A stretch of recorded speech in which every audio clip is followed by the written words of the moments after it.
اللهم صل على سيدنا محمد عبدك ورسولك النبي الأمي وعلى آله وصحبه وسلم.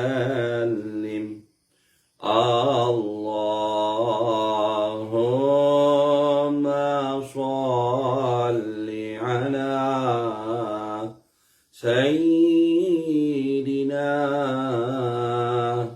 محمد عبدك ورسولك النبي الأمي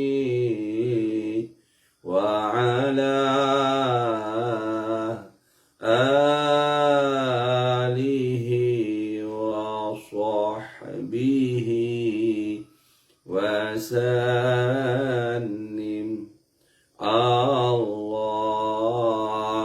اللهم صل على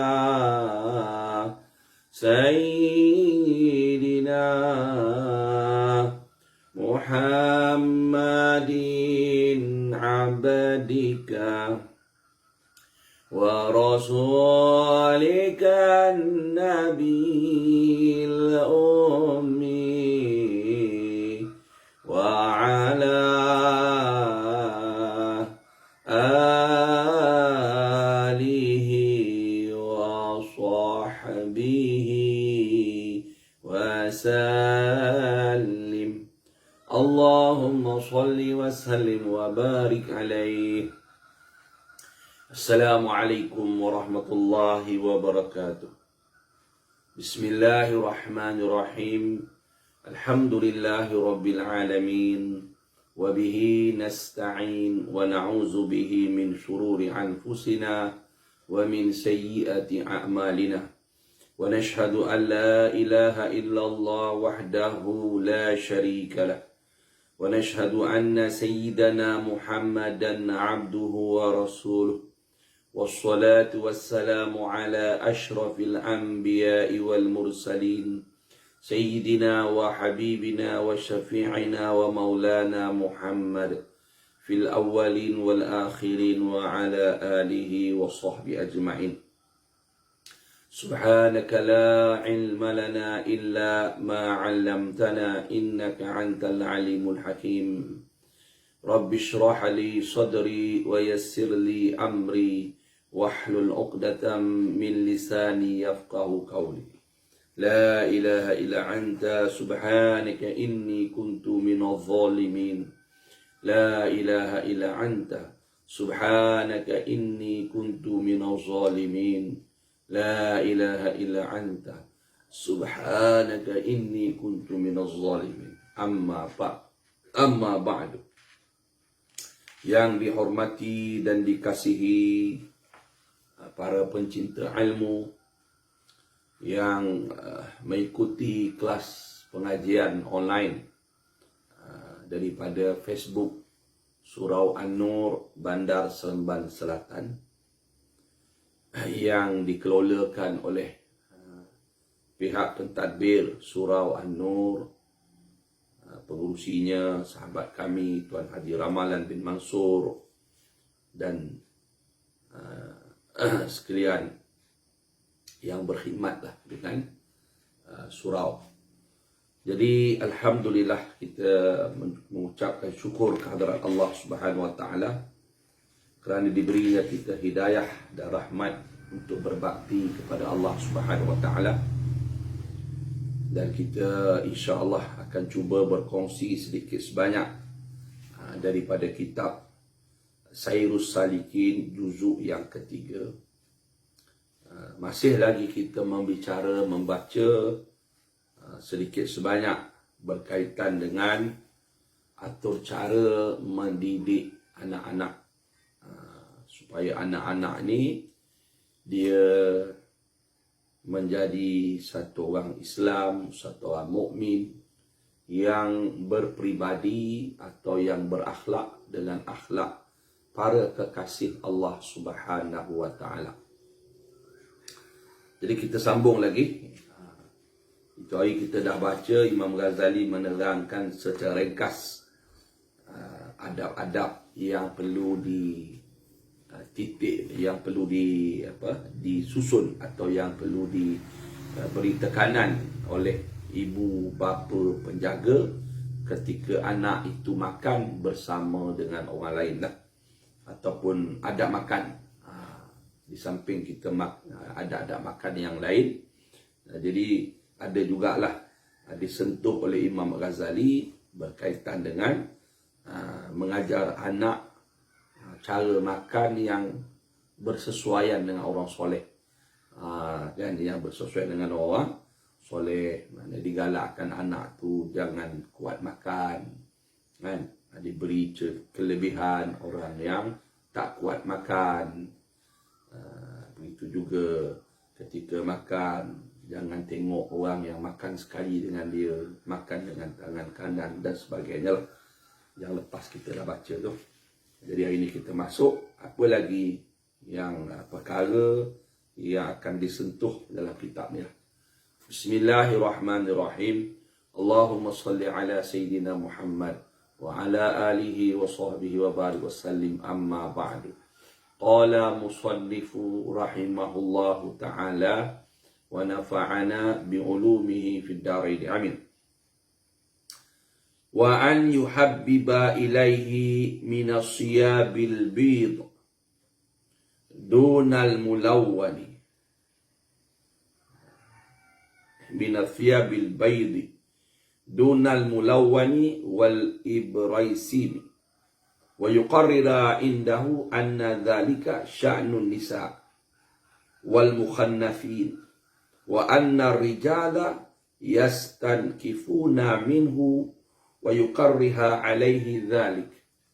Maksudnya, artinya, dan sayugianya bagi bapa itu atau penjaga, masuklah ibulah, bahawa menyukakan kepada anaknya itu, yakni menyuka memberi galakan, memberi semangat, memberi dorongan kepada anaknya memakai kain atau memakai pakaian daripada kain yang putih.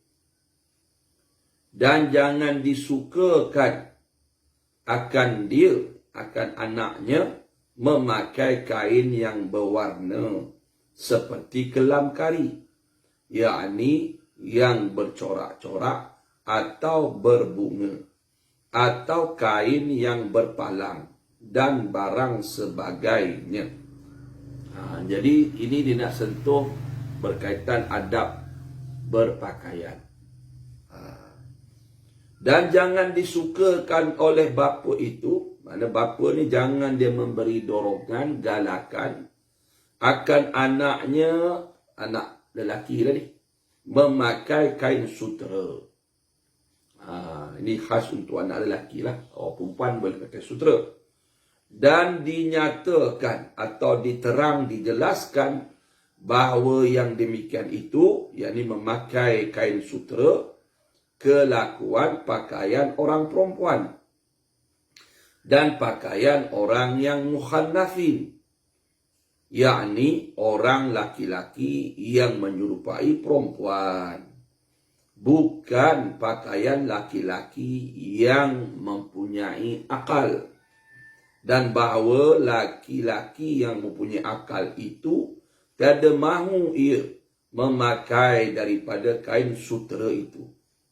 Dan hendaklah ia, bapa tadi, mengulang-ulangi yang demikian itu atas anaknya. Okey. Jadi dalam adab berpakaian, sebaiknya bapa ini menggalakkan anaknya memakai pakaian kain yang warna putih. Lebih digalakkan. Sebab putih ini satu pakaian yang warna yang Nabi SAW suka. Kan? Warna syurga pun warna putih. Ada dua warna lah yang masyhur dalam hadis yang Nabi SAW suka, yang ini warna putih dan warna hijau. Dulu kalau pakai hijau di Malaysia ni alergik. Dulu putih, kopiah putih pun alergik. Ini orang politik punya kerja lah. Padahalnya putih ke hijau ke itu sunnah Nabi Muhammad SAW, warna yang Rasulullah SAW suka. Dan putih ni Rasulullah galakkan memakai warna putih. Salah satunya dengan pakai putih itu dia mengingati mati. Sebab kafan pun dengan sunat dengan warna putih. Jadi galakkan anak tu memakai kain warna putih, pakaian warna putih. Dan jangan digalakkan anak tu suka memakai pakaian yang berwarna corak, bercorak-corak, berbunga-bunga. Ya, tak digalakkan. Elakkan. Kain yang berpalang sebagainya lah. Biarlah dia warna yang kosong, warna clean kan. Lelaki elok pakai putih. Itu bersesuaian dengan orang soleh. Warna putih kan. Tapi setengah kata putih ni cepat kotor. Macam-macam lah. Itu. Tapi sebaiknya warna putih kan. Galakkan. Supaya sebab warna putih ni dia tak ada lah nampak.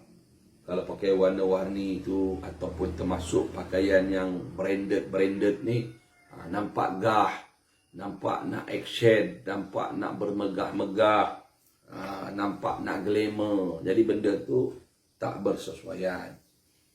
Dan juga jangan bagi, walaupun anak tu belum balik, jangan digalakkan, dibenarkan anak lelaki memakai kain sutera.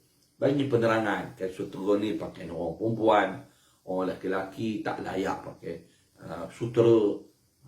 Orang pondan, mukhanafin pun suka pakai sutera. Maknanya pakaian ni, jadi kena memberi pakaian kepada anak lelaki itu dengan pakaian yang bersesuaian seorang lelaki. Supaya nampak kejantanannya, kelakiannya, menunjukkan lelaki yang berakal. Kan? Jangan dibiasakan anak tu ada suka dengan kedudukan atau cara kewanitaan. Yang perempuan diberi suka dengan cara kelakian. Jadi benda tu tak dibenarkan, tak digalak. Kadang-kadang jadi haram pula. Ada mafhum hadis kan. Rasulullah bersabda mafhumnya Allah dan Rasul melaknat orang lelaki yang menyerupai perempuan, orang perempuan yang menyerupai lelaki. Ini satu dosa yang besar. Jadi bapa ni kena sentiasa memperingat anak ni tentang berpakaian ni.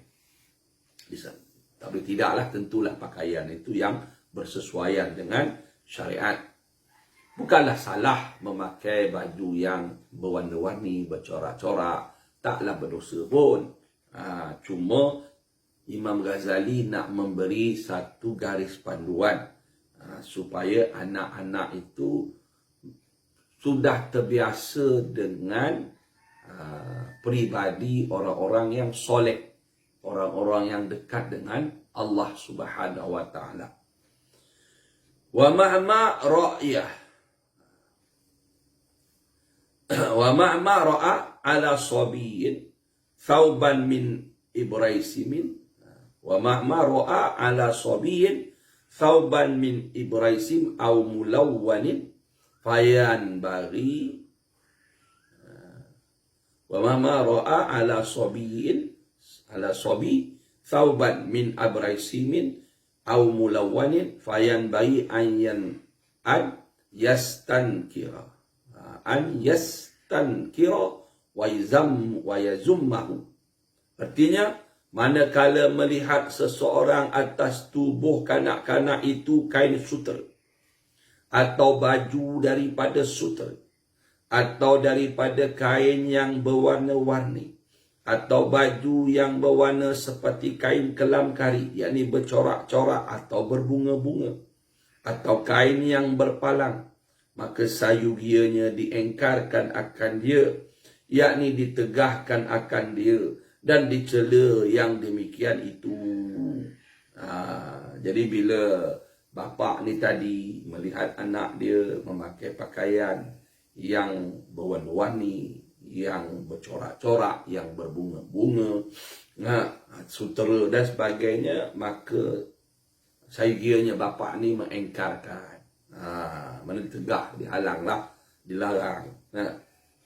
Sekarang ni kita kata pakai baju Ultraman, Superman, Batman, Power Rangers. Jadi anak tu dah daripada kecil dah tengok benda-benda yang begitu, jadi dia punya keinginan ke arah tu, ke arah kartun. Nak pakai baju kartun-kartun. Tapi ini satu benda yang susah kita nak elak sekarang lah. Susah sangat. Banyak macam. Jadi tak dapatlah melahirkan orang yang benar-benar soleh. Kan? Sebab dah dibiasakan dengan cara berpakaian yang tak bersesuaian dengan orang-orang soleh. Jadi susahlah. Susah nak dapat anak yang soleh. Sebab pemikiran dia tu kan. Jadi bila kita lihat sekarang ni pun, diorang orang perempuan kan, pakai tudung, tapi dalam masa yang bersama dia bertandak atas pentas, pakai jubah, bertandak atas pentas, pakaiannya tu tak menempati syariat walaupun dia bertudung dan sebagainya. Ni kesan daripada awal, pasal tak dibiasakan dengan cara berpakaian orang yang soleh, yang cara peribadi kehidupan orang yang soleh. Semayang enggak, rasuah makan juga. Ini pasal apa ni? Banyaklah pasalnya, sebab kemungkinan daripada awal lagi pada kecil ayah atau ibunya telah memberi makanan daripada sumber yang haram. Jadi akhirnya bila dia dewasa, dia besar, dia akan makan rasuah, pecah amanah, sebab dalam diri dia tu dah ada sel-sel benda-benda yang haram. Jadi dia short lah, senang nak short dengan benda yang haram lah. Termasuklah dalam berpakaian. Jadi saya teringatlah, saya baca kisah hidup Maulana Zakaria rahmatullah alaih, Syekhul Hadis, satu ulama yang terkenal lah dengan kitab fadailnya, fadilat solat, fadilat zikir, kisah para sahabat, fadilat tabligh, fadilat Ramadan, fadilat sedekah, fadilat haji. Banyaklah kitab-kitab fadail, kitab kelebihan-kelebihan dalam ibadat yang diguna pakai oleh jemaah tabligh. Jadi Maulana Zakaria dalam tu dia cerita sewaktu dia kecil, mak dia bawa lah dia balik kampung. Kampung dia di Kandahla ke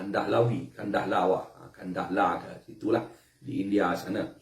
Masa tu India belum berpisah dengan Pakistan lagi. Jadi India, Pakistan, Bangladesh masih dalam satu negara lah. Okey. Jadi waktu dia budak-budak lagi, kanak-kanak. Balik tu sebab ada kenduri kahwin di rumah keluarga terdekat mereka. Jadi dia balik dulu. Mak dia bawa dengan keluarga perempuan dia lah. Jadi diorang pun bila kenduri tu, diorang bila sampai di kampung tu, jadi keluarga diorang pakaikan Maulana Zakaria ni dengan pakaian yang berkelip-kelip lah, berkilat-kilat, nampak mewah lah. Kemudian diorang letaklah Maulana Zakaria di depan rumah duduk kan. Jadi pakaian yang berkilat-kilat dan berkelip-kelip, bergelit orang kata. Jadi kemudian bapak dia datang, bapak dia balik tu lambat lah. Mana dia orang balik kampung dulu. Jadi bila hari dekat-dekat kenduri tu, bapak dia pun balik. Bapak Maulana Zakaria, bapak dia tak silap nama Yahya, Maulana Yahya. Jadi bila ayah dia tengok sampai di rumah di kampung tu, tengok Maulana Zakaria waktu kecil tu pakai yang begitu, bapak dia punya marah, pukul dia. Bapak dia kata ni pakaian orang perempuan ni, berkilat-kilat ni, merelit-relit ni. Bapak ni marah ni.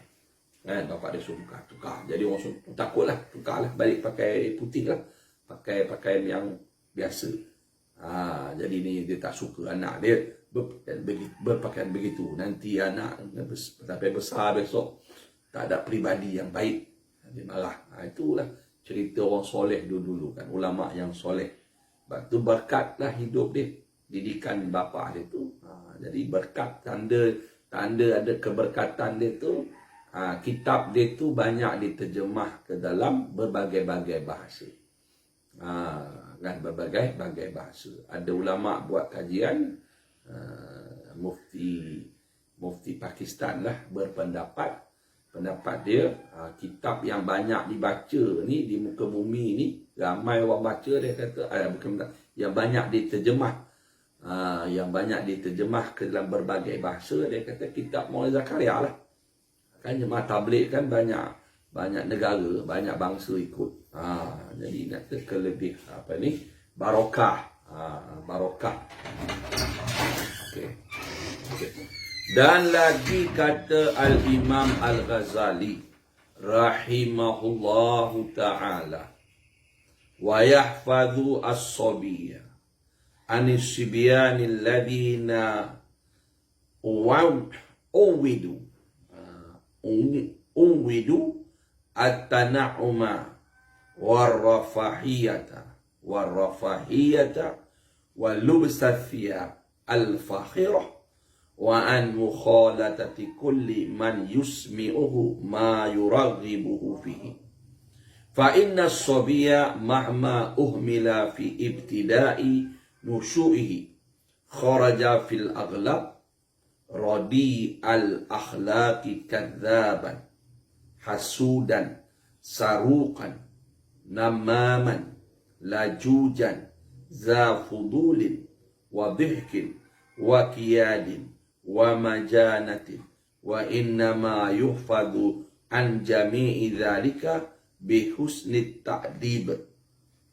Artinya, dan sayugianya sepatutnya bagi bapaknya itu bahawa memeliharakan anaknya itu daripada bercampur dengan kanak-kanak yang telah biasa adat atau yang telah biasa kebiasaan mereka itu bersedap-sedap dan bersuka-suka, dan daripada kanak-kanak yang biasa adatnya itu memakai pakaian yang baik dan pakaian yang megah-megah. Dan sayugianya ia memeliharakan anaknya daripada bercampur dengan tiap-tiap orang yang mendengarkan akan dia dengan perkataan yang menggemarkan di dalam yang demikian itu. Maka kerana bahawasanya kanak-kanak itu apabila dibiarkan pada permulaan kejadiannya itu dengan bersuka-suka dan bersedap-sedap dan bermegah-megah, nescaya jadi ia pada kebanyakan perangainya dengan berperangai yang jahat, seperti adalah ia itu kazaban, yakni kebanyakan ia berdusta, dan hasudan, yakni kebanyakan ia dengki, saruqan, yakni kebanyakan ia menjadi pencuri, namaman, yakni kebanyakan ia mengadu-ngadu akan orang, yakni jadi batu api. Namaman ni mengadu-ngadulah, batu api, cucuk orang. Lajujan, yakni kebanyakan ia berkelahi dengan orang, suka berkelahi, suka bertengkar, tak nak mengalah. Zafadulid, yakni kebanyakan mempunyai perkataan yang lebih-lebih, cakap tu nak besar ya. Cakap dia saja lebih, atau suka cakap benda sia-sia. Lagi dhahikid, kan dhahikid. Apa dhahikid? Yakni kebanyakan ia kuat tertawa, banyak nak gelak. Jadi mahari jalawak lah. Dan lagi banyak apa? Qiyadin. Apa dia qiyadin? Yakni kebanyakan ia jadi menipu akan orang. Wa majanatin, yakni kebanyakan ia jadi kurang malu. dan adalah yang tersebut itu iaitu sifat yang kejahatan.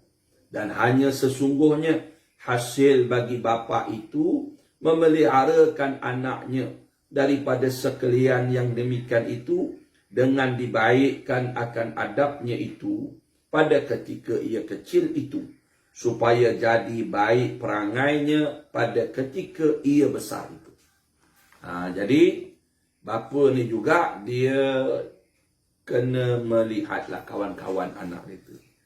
Dia kena nasihat anaknya, melarang anaknya bergaul, berkawan dengan orang-orang atau kanak-kanak yang biasa hidup bermewah-mewah. Biasa hidup bermewah-mewah, hidup dengan seronok, hidup dengan enjoy, hidup dengan dalam glamour. Dan dia kena jaga anak dia, jangan bergaul dengan orang yang hidup bermewah-mewah, kawan-kawan yang memakai pakaian yang nak glamour je, pakai nak branded je. Kalau pakai tak branded tak nak pakai. Jadi dan melarang anak-anak dia bergaul dengan kawan-kawan orang-orang yang suka bercerita benda tersebut, cerita tentang pakaian. Dia memanglah kau pakai baju apa ni? Seluar apa ni? Baju ni mahal, kasut ni mahal, siapa pakai baju ni, artis mana pakai baju ni, kan JC ni nombor 10 ni Maradona pakai, contoh. Begitu begini cerita benda-benda yang tak membangkit jiwa untuk cinta kepada akhirat. Cerita tentang kemewahan hidup dalam berpakaian, dalam makanan, dalam pergaulan. Cerita pasal artis, cerita pasal orang tu kaya, kalaulah jadi kaya, aku kalau dah kaya besok gaji besar nak pakai motor besar. Itu jadi makan rasuah tu. Matlamat dia nak berhidup dengan kemewahan, bukan matlamat hidup nak jadi hamba Allah. Matlamat nak berbakti kepada agama, bukan di hidup tu besok kalau aku ni aku nak berbakti kepada agama, berbakti kepada negara. Itu yang jadi ahli politik yang merosakkan negara, yang menjadi lebay-lebay yang merosakkan agama, yang jadi berjawatan pecah amanah dan sebagainya. Sebab dia berkawan, bergaul dengan orang-orang yang bermewah-mewah. Jadi dia panjang angan-angan nak bermewah-mewah. Nak macam-macam lah. Sekarang kita tengok macam-macam lah. Nak kata apa? Nak kata apa kan? Jadi itulah penyakit-penyakit yang berlaku dalam masyarakat.